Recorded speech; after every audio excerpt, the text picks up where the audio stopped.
Мен келдім, мұнда математика бойынша үйренерге енді. Өзіме түрлі көбірек білім алырға деп енді. Қайбір нелер, анда нелеріне теге темаларны біліп өттірмеймін мен. Аларны үйренер үшін мұнда келдім. Көбірек бал жиырға енді, яқшы институтқа кірер үшін.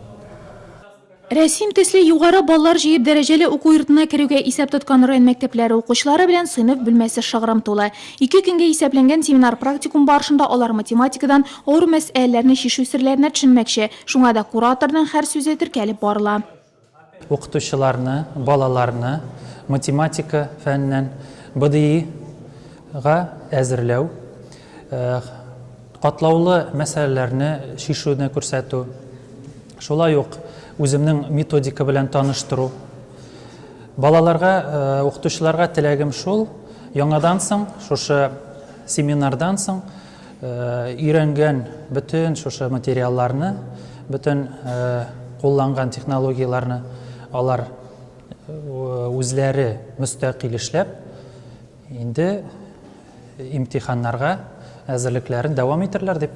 Практикум тыңлаучылары нигездә профиль математика буенча имтихан тапшыручылар. Мәктәптә база белемнәрне генә алып булса, мондый семинарлар күз аулауны киңәйтергә булыша дип саный укытучыларда.